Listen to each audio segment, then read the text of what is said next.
بسم اللہ الرحمن الرحیم نحمده ونصلی ونسلم علی رسولہ الکریم اما بعد الاشباح والنظائر کے فن ثانی میں کتاب المضاربہ کا درس ہو رہا ہے۔ کتاب المضاربہ یہ ایک طرح سے شرکت بھی ہے اور بیوع سے بھی تعلق اس کا ہے۔ مضاربت کا مطلب یہی ہوتا ہے کہ ایک طرف سے مال دوسری طرف کی طرف سے عمل، مال دونوں کی طرف سے نہیں ہے، عمل بھی دونوں کی طرف سے نہیں ہے۔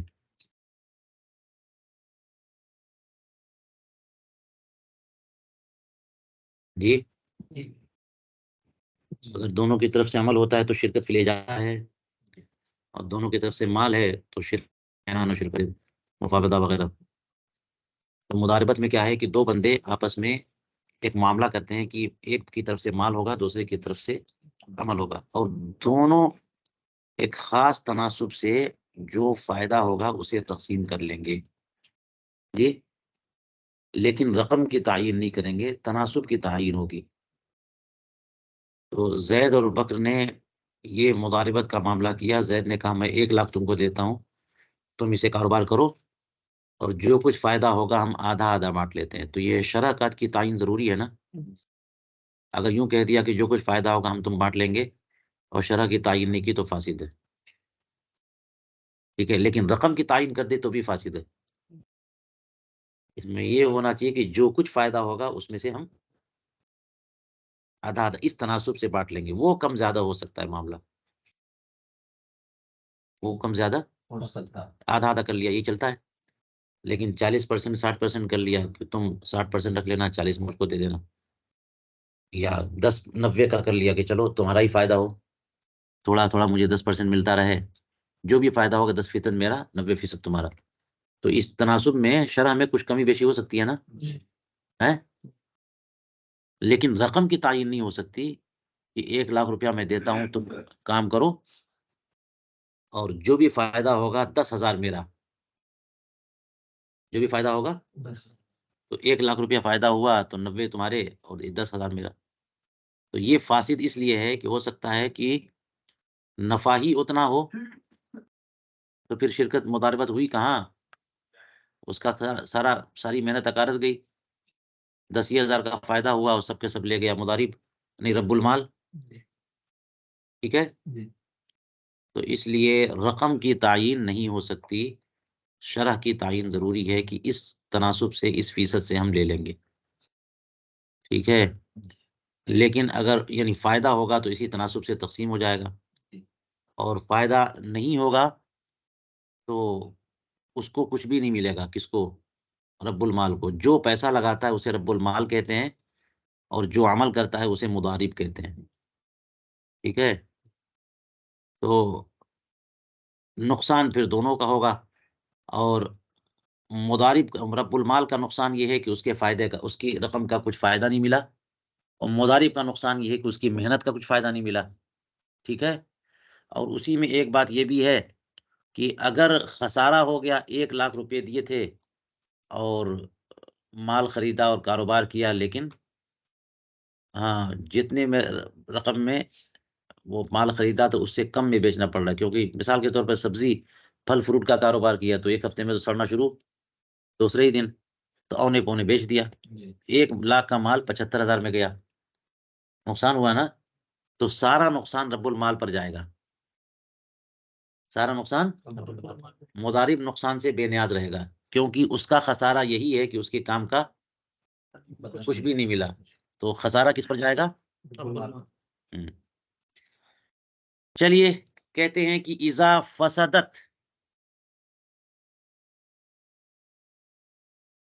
فسدت کان للمضارب اجر مثلہ ان عملہ۔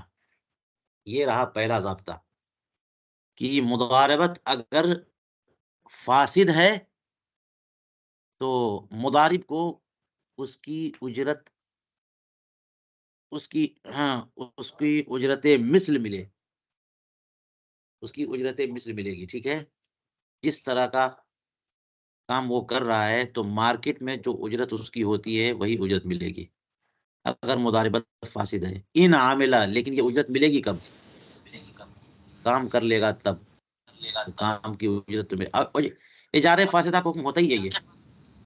جب اجارہ فاسد ہو جائے تو اور پھر بھی آپ کام لیتے ہیں اور اجیر کام کرتا ہے تو اجرت مثل کا مستحق ہے. جو طے ہوا ہے اس کا مستحق.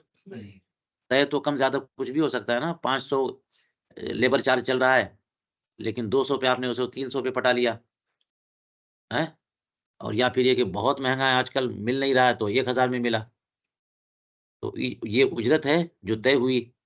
اور اجارہ کسی طور پہ فاسد ہو جائے تو نہ آپ کی بات نہ اس کی بات. اجرت مثل جو مارکیٹ ریٹ ہے 400 500 چل رہا تو وہی ملے گا. ٹھیک ہے. تو اگر اجارہ فاسد ہو جاتا ہے تو اجیر کو اجرت مثل ملتی ہے. کب؟ جبکہ وہ کام کرے. ورنہ دونوں پر لازم ہے کہ اجارہ فاسد کریں، کینسل کریں. پھر بھی کام لیا اور اس نے کام کیا تو وہ اجرت مثل کا مستحق ہے. اور یہاں مضاربت میں یہ کہاں سے بات آ گئی؟ مضاربت میں اس لیے یہ بات آئی کہ مضاربت میں رب المال جو پیسہ دیتا ہے مضارب کو، جو پیسہ لے کر کے اس میں عمل کرتا ہے تو اس کی وہ لیتا ہے تو امین ہوتا ہے. جب پیسہ لیتا ہے رب المال نے، مضارب پیسہ دیا تو جب اس نے پیسہ لیا تو وہ کیا ہے؟ ابھی امین. امانت کے سارے احکام جاری ہوں گے. ضائع ہو گیا تو سب اس کا گیا. اور جب اس نے کاروبار شروع کیا، خریدا، تو پھر اب وکیل ہو گیا وہ. اب وہ کیا ہو گیا؟ وکیل ہو گیا کہ اس کا مال سے غروض سامان وغیرہ خرید لیا اور اب بیچنا ہے تو بیچے گا. اور بیچنے کے بعد کچھ فائدہ ہوا تو فائدے کے بعد شریک ہو گیا وہ. تو امین تھا، پھر وکیل ہوا، پھر شریک ہوا. بات سمجھ آ رہی ہے؟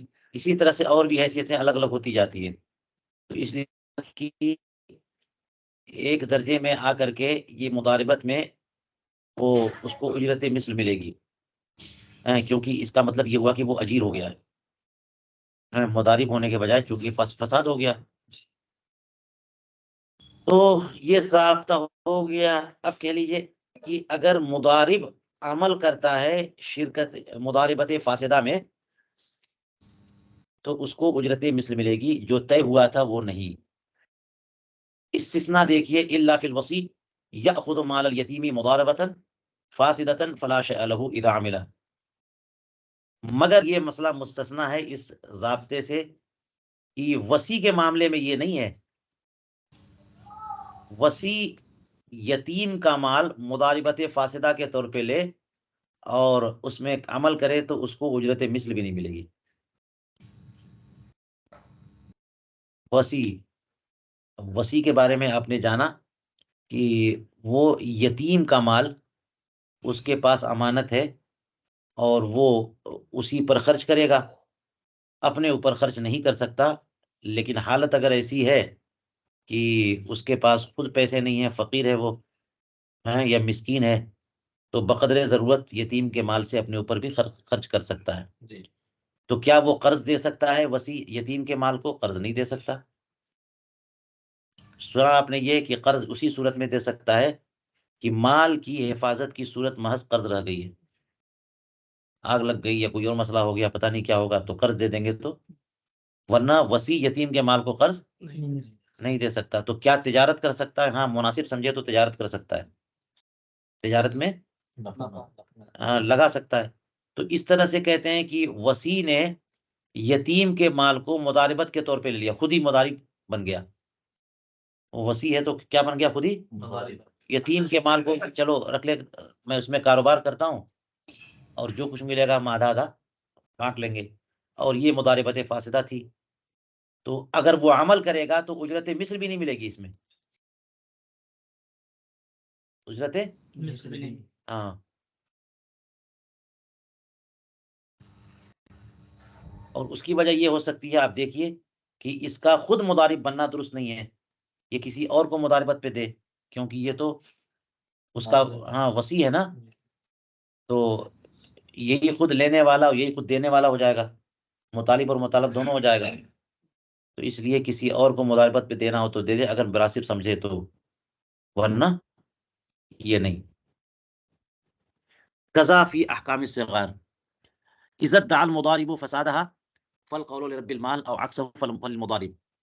اب یہاں پہ دیکھیے کہ مضارب نے اگر فساد مضاربت کا دعویٰ کیا جی، تو بات رب المال کی مانی جائے گی۔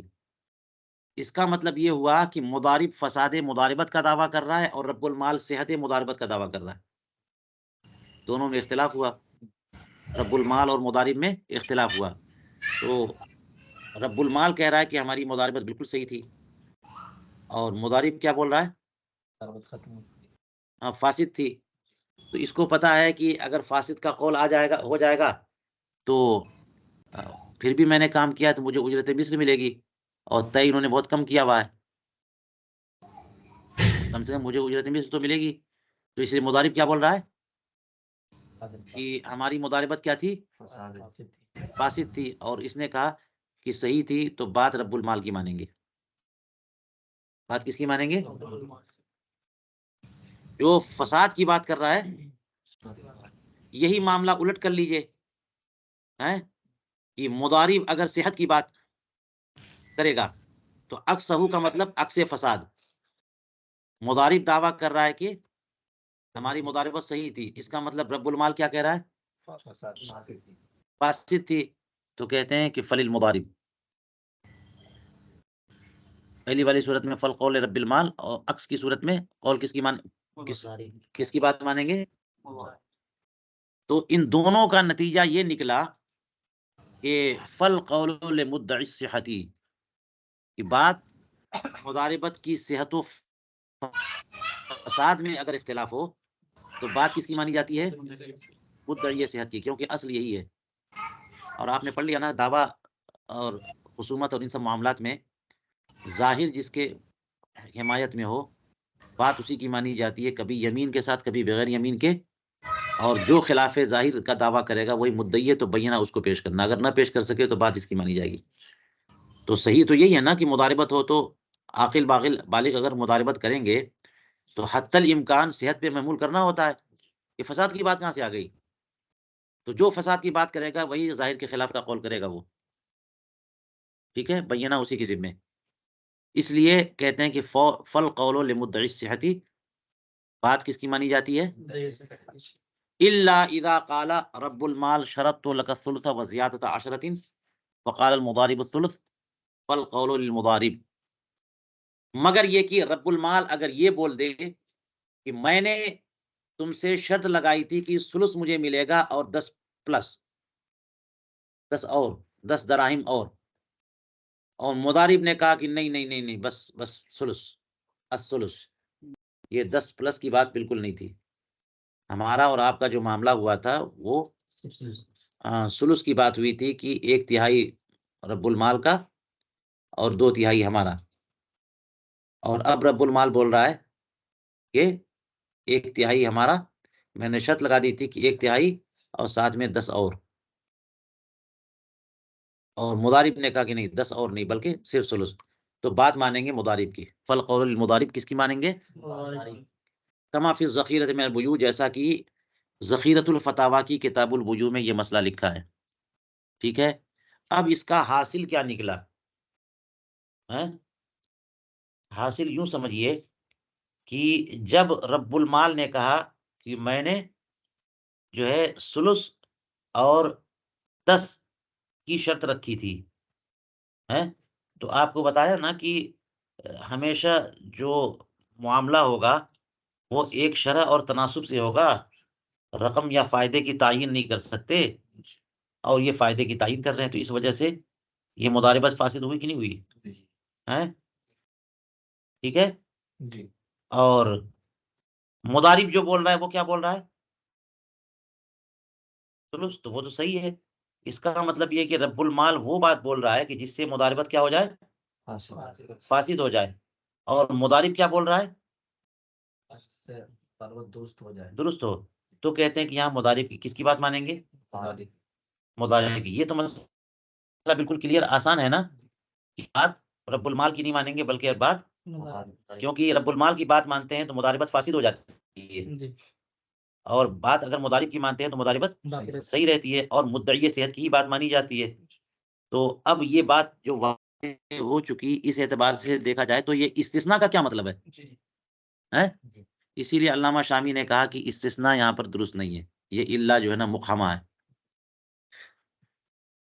لیکن علامہ حموی نے اس پہ بحث کی کہ ایک اور جہت سے ضابطہ ہے، اس اعتبار سے استثناء درست ہو سکتا ہے، ہم اسے چھوڑتے ہیں۔ چلیے، کہتے ہیں للمضارب بالشراء الا الاخذ، اور ایک نسخے میں للاخذ۔ اب ایک اور ضابطہ دیکھیے کہ مضارب کو خریدنے کا حق حاصل ہے، للاخذ بالشفعاء، نہ کہ شفعاء کے طور پر لینے کا، فلا یملکہ الا بالنص، تو شفعاء کے طور پر خریدنے کا اسے حق نہیں ہے مگر جب تک کہ رب المال نے صراحتاً اس کو بیان نہ کر دیا ہو۔ جی، مضارب کو شراء کا حق حاصل ہے، یہ تو ایک بالکل بدیہی بات ہے نا، کس لیے معاملہ ہو رہا ہے؟ رب المال پیسہ دے گا مضارب کو، تو مضارب جو ہے نا پیسے سے سامان خریدے گا، تو اس مال سے بھی سامان خریدے گا، تو مضارب کو خریداری کا تو حق ہے، لیکن شفعے کے طور پر بھی خریداری کا حق ہے، یہ ایک الگ بات ہو گئی۔ کیونکہ عام خریداری جو ہے نا وہ مبادلۃ المال بالمال بالتراضی، یعنی اختیار سے ہوتی ہے۔ عام خریداری کیسے ہوتی ہے؟ اور یہ اختیار دونوں کی طرف سے، بائع اور مشتری دونوں کی طرف سے، اور اخذ بالشفعاء یہ خریداری نہیں ہے ایسی، یہ جبرن جو ہے نا مال کو لے لیا جاتا ہے۔ اختیار اگر چلتا ہے تو شفیع کا چلتا ہے، لیکن جو تیسرا بندہ جو ہے نا پڑوسی کا مال کی زمین لے لیا تھا اس نے، اب اسی پیسے کو دے کر کے شفیع جو ہے وہ پیسہ وہ مال لے سکتا ہے، وہ چاہے، یعنی خریدار چاہے نہ چاہے۔ تو جبری تملک کہتے ہیں نا، یہ جبری تملک ہے نا، پیسہ دے کر کے بلا اختیار اس سے لے لیا جائے، تو اس میں بیع کا پورا مفہوم تو پایا نہیں جا رہا ہے۔ اس جیسے کہہ رہے ہیں کہ مضارب کو شراء کا اختیار ہے، اخذ بالشفعاء کا اختیار، اور فارق بھی سمجھ میں آ گیا کہ شراء جو ہے وہ بالاختیار ہوتی ہے اور اخذ بالشفعاء بالاختیار نہیں ہے، تو اس لیے بیع سے ذرا الگ ہو گئی یہ چیز۔ کما فی البزازیہ وللمضارب البیع بالنسیہ۔ اچھا، مضارب کو خریدنے کا حق ہے تو بیچنے کا بھی حق ہے۔ جی، تو پیسہ رب المال نے دیا مضارب کو کہ تم کاروبار کرو، اب مال خریدے گا اور وہ مال بیچے گا تاکہ پروفٹ ہو اس کو، تو اس کو جو ہے نا وہ وکیل بنا دیتا ہے رب المال کی، جیسے چاہو تو جو بھی مناسب چاہے گا ایک دم باندھ دیں گے کہ ایسے ایسے کرو، تو وہ مضارب کہہ رہا وہ تو اجیر ہو گیا، پھر سارا رزق آپ کے اوپر جائے گا، یہ خریدو، یہ بیچو، اس کو مت بیچو، یہ نہیں کرو، وہ نہیں کرو، اتنے میں بیچو، تو وہ کہاں مضارب رہا؟ آپ یہ آئیے کاروبار کریے، ہم کو پھنسایا ہوا ہے آپ نے، ہمارے حساب سے کرنے دیجیے تاکہ ہم کو پتا چلے اور ہم فائدہ نکال سکیں۔ تو اس لیے کہتے ہیں کہ اسے اختیار ملتا ہے، لیکن اختیار کلی نہیں ہوتا، بلکہ جہاں مناسب سمجھے رب المال قید بھی لگا سکتا ہے۔ جی، رب المال، کیونکہ مضارب اتنا آزاد بھی نہیں ہے، اتنے آزاد تھے تو اپنا پیسہ کیوں نہیں لگایا ہے؟ اس لیے رب المال اپنے پیسے کی سیفٹی چاہے گا کہ نہیں چاہے گا، تو وہ کچھ قیود و حدود لگا سکتا ہے وہاں پر، لیکن ایک گنا آزادی بھی کاروبار کرنے کی ہونی چاہیے مضارب کو، ٹھیک ہے؟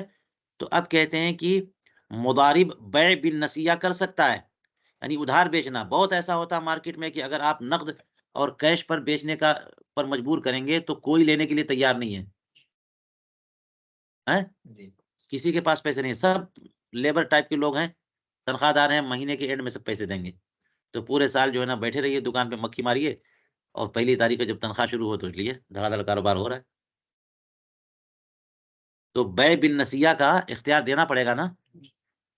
کبھی کبھی ایسا بھی ہوتا ہے کہ بیع بالنسیہ میں فائدہ زیادہ ہوتا ہے، کیش میں کم مارجن رکھ کر کے فائدہ بیچتے ہیں، اور بے بالنسیہ میں ٹھیک ہے پورا کی پورا فائدہ لیا، ٹھیک ہے 1 مہینے کے بعد دے دینا. تو اس لیے مضارب کو بے بالنسیہ کا اختیار ہونا چاہیے کہ نہیں ہونا چاہیے؟ جی، اسی کو کہا کہ وللمضارب البیع بالنسیہ، ٹھیک ہے. الا الی اجل لا یبیع الیہ التجار، مگر اتنی لیٹ پیمنٹ کے لیے وہ بیچ دے، یعنی وہ اجل رکھے کہ عادت تجار میں وہ اجل چلتی نہیں ہے. 3 دن ہے، 1 ہفتہ، 1 مہینہ، اس نے کہہ دیا کہ 10 سال کے بعد پیسہ دینا، تو کون جیتا ہے اس وقت تک؟ پتہ نہیں کیا ہوگا کیا نہیں ہوگا. تو مضارب کو بیع بالنسیہ کا اختیار ہے، لیکن نسیہ الی اجل، ایسی مدت تک جو ہے نا مؤخر کر دینا کہ پیسہ اس وقت دینا کہ تجار عام حالات میں اس مدت تک بیع نہیں کرتے، اتنی دیر تک کے لیے پیسے میں اختیار نہیں دیتے. تو اس کا اختیار نہیں ہے، کیونکہ مال بہرحال کس کا ہے؟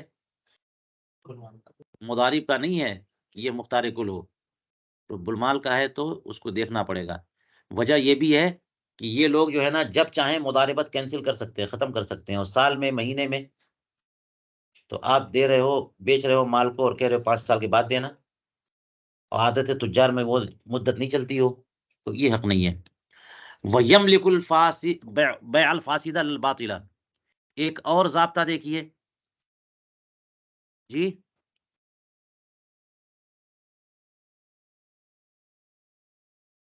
یہ مضارب بیع فاسد کا مالک ہے، بیع باطل کا مالک نہیں ہے. یعنی رب المال پیسہ دے رہا ہے مضارب کو کہ تم کاروبار کرو، تو وہ سامان خریدے گا اور سامان بیچے گا. تو سامان خریدا اس نے بیع فاسد کے طور پہ، تو کیا بیع فاسد کی اہلیت ہے اس کے اندر؟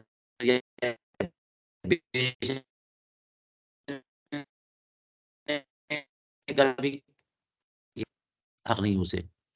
اس کی وجہ یہی ہے کہ بیع فاسد شروع سے فاسدہ ہوں، اس میں تبھی نا بیع باطل ہوتی ہے، فاسد ہوتی ہے. لیکن وہ بیع موجود ہوتی ہے، اس کا وجود ہوتا ہے، اور قبضے کے بعد ملکیت بھی ثابت ہوتی ہے، اگرچہ ملک خبیث ہے، لیکن بیع کے سارے احکام جاری ہوتے ہیں کہ نہیں بیع فاسد پہ.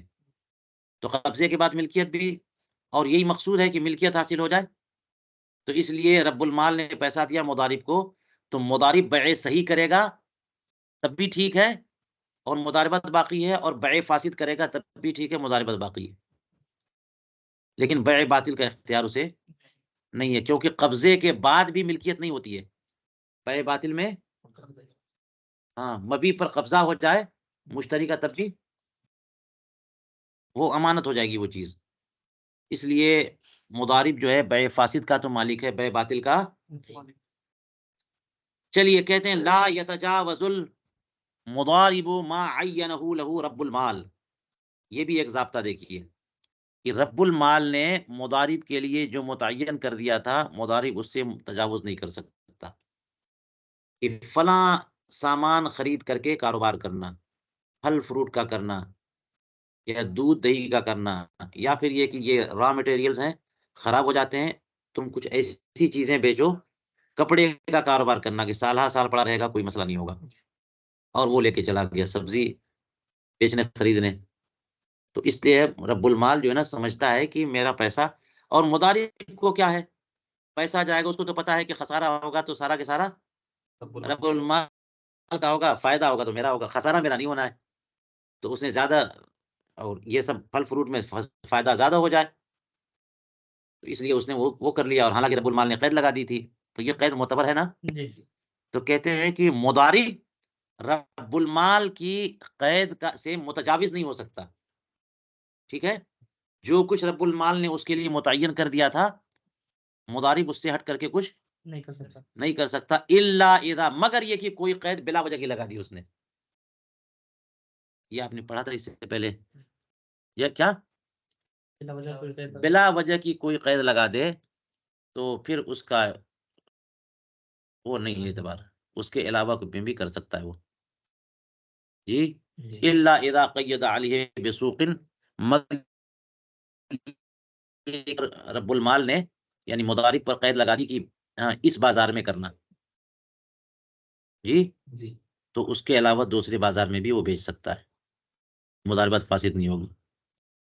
تو جو تعین رب المال کرے مضارب اس کا پابند ہے، مگر وہ بے فائدہ تعین ہو تو اس کا پابند نہیں ہے۔ جیسے ایک مثال دی بازار کی، اور اس کے بعد کہتے ہیں بخلاف تقید بالبلد، برخلاف تقید بالبلد کے، کہ اس میں جو ہے نا یہ قید بے فائدہ نہیں ہے، اس لیے جس شہر کی قید لگائی تھی کہ اسی شہر میں کرنا، میں تم کو پیسے دیتا ہوں اسی شہر میں کاروبار کرنا، اور وہ چلا گیا فلاں شہر میں کہ فائدہ وہاں زیادہ ہوگا، تو اس کے کنٹرول سے تو باہر ہوگا نا مال، تو اس کا اعتبار ہوگا۔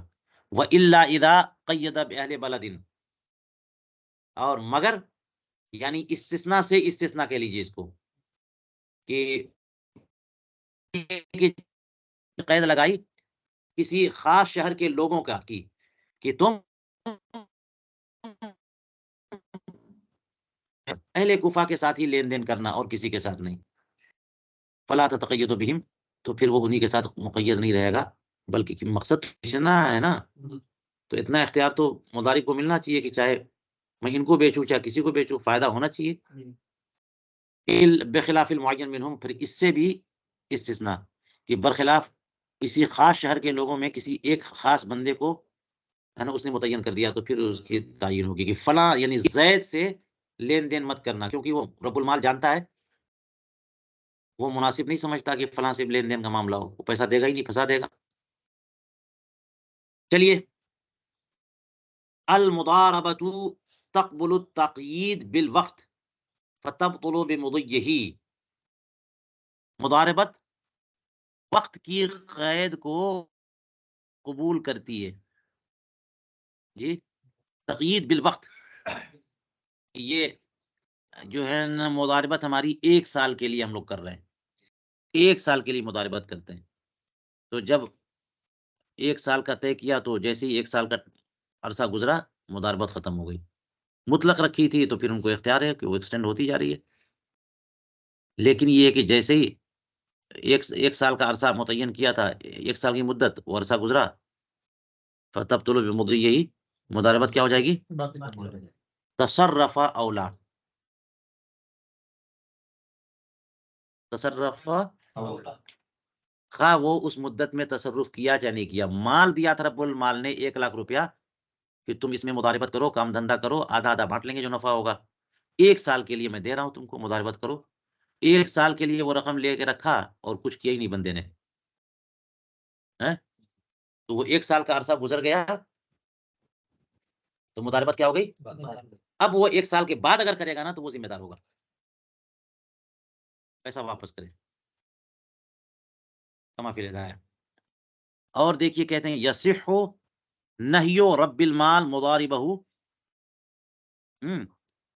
رب المال اپنے مضارب کو منع کرے تو یہ منع درست ہے،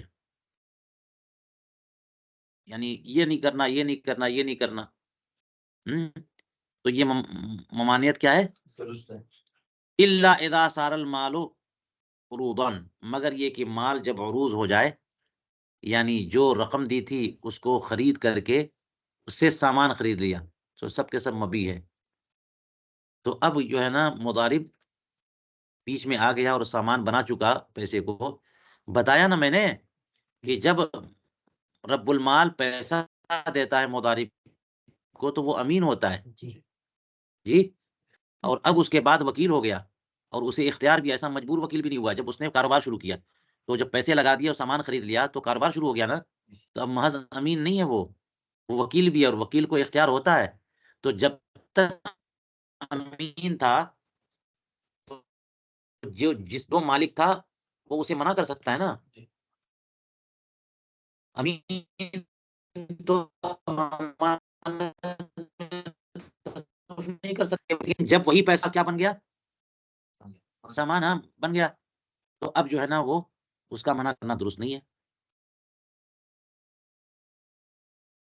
کیونکہ وہ تو اب وکیل بن چکا ہے، تو وہ کرے گا کچھ۔ اذا قال له اعمل برأيك، یہ تو ایک بات تھی، دوسری بات یہ ہے کہ رب المال نے مضارب کو کہا کہ اپنی ثوابدید سے کام کرو، تم کو میں پیسے دے، تم محنت سے کام کرو، جو فائدہ ہوگا ہم آدھا آدھا رکھ لیں گے، اور اختیار کوئی قید و بند نہیں، اپنی ثوابدید سے کیا لینا ہے، کیا دینا ہے، کس طرح کا بزنس کرنا ہے، کہاں کرنا ہے، وہ سب اپنی ثوابدید سے تم جانتے ہو، تمہیں